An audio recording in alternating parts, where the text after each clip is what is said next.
Hi everyone. I'm cutting a flare dress of 57 inches long and I'm using 3 yards for the flare. The shoulder to waist is 17. So I will remove the 17 from the 57 to make 40. So I'll need to add 1 inch to the length to make up for the seam allowance. Half up, half down to make 41 inches length.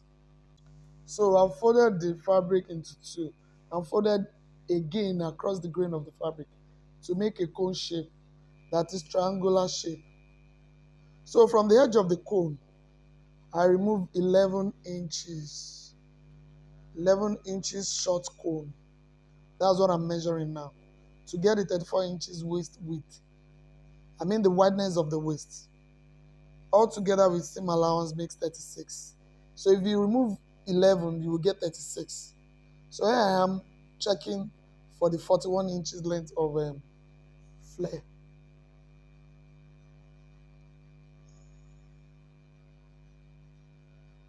So I'm pinning for the fabric to stay together.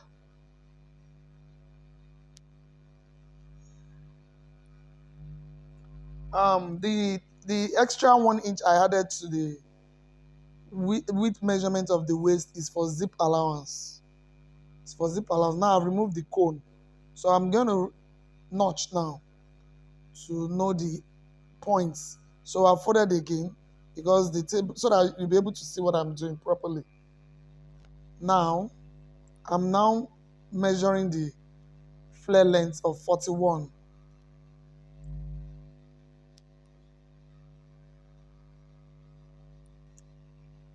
Then I'll cut it off and put the remaining fabric aside.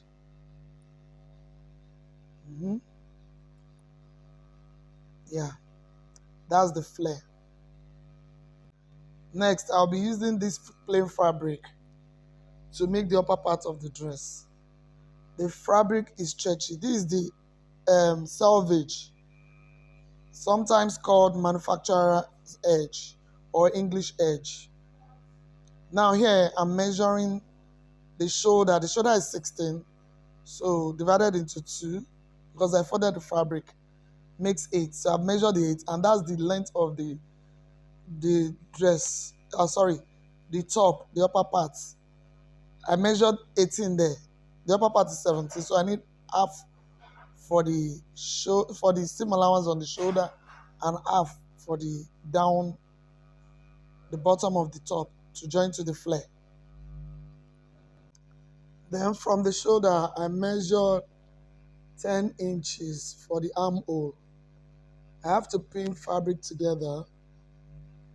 So there, I connected the shoulder to the bust line of the armhole. So here I'm marking the round waist of the 34 inches wide.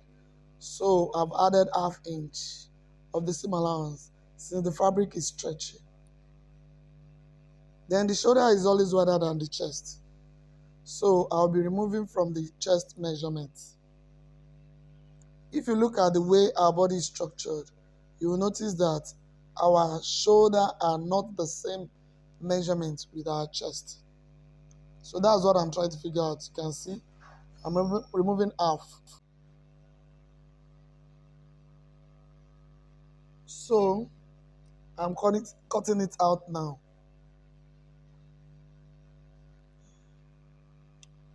Then the next thing is the neck. Is the neck. So I mean the I'm width of our marking the body neckline to be three and a half. Yes. We have the front by 6 inches. The back, sorry, the front. Then I removed half. Then I'll be removing from the shoulder. You see, I remove half from the shoulder as that, as that.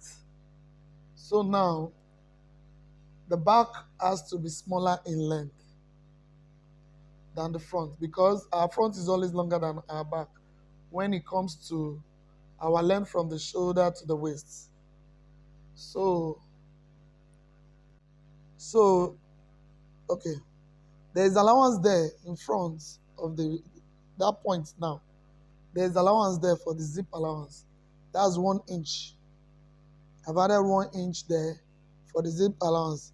Then the shoulder back will not be like the front that I said the chest is smaller. I cut the shoulder back just the right way, just normal. The back shoulder and the shoulder, the back. Then I'm removing 1 inch for the back neck.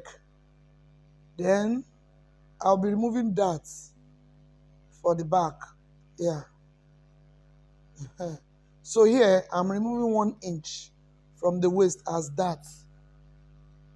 Most time I cut it off. Most time I cut it off. That's that I'm cutting off. When you fix the zip, it will just sit well. There won't be any azo at the back. Then this is the loop I'm cutting.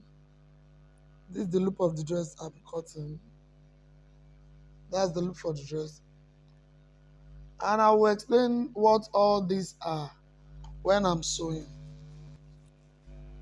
I will explain Now, what I all want you these to are note, when I'm sewing. whenever I'm cutting, I don't add seam allowance to shoulders. If someone's shoulder is 16, I cut 16. If the person's shoulder is 15, I cut 15. I don't have seam allowance to shoulder measurements. That's one point. Then I want to stress it that our body measurement is divided into three. This is the sleeve I'm cutting now. Our body measurement is divided into three. We have the width, the length, and the depth. We have the width, the length, and the depth. The length are measurements that are measured vertically. That is from the top to the bottom. But the widths are measurements that are taken horizontally. That is across from left to right, from right to left. Then the third one is the depth. The depths are measurements that are taken to show how deep something is, like the the the cleavage, like the depth of the armhole, like the depth of crotches, how deep. Uh-huh. So now for the length, we have um we have from the shoulder to the nipple, from shoulder to cleavage, from shoulder to underbust, from shoulder to waist, from shoulder to hip, from shoulder to toe. Those are lengths. Then from the shoulder to the sleeve length, they are length measurements. But let's talk about the width now. The width measurements are mostly divided into four, some into two. But the ones that are divided into four, like our body structure, are divided into four to get the width measurement. That is the front width, the back width. That's pocket I'm cutting for the flare now. So the front width, sorry, the front right, the front left, the back right, the back left. Then then the sleeve will be divided into two. Then the tie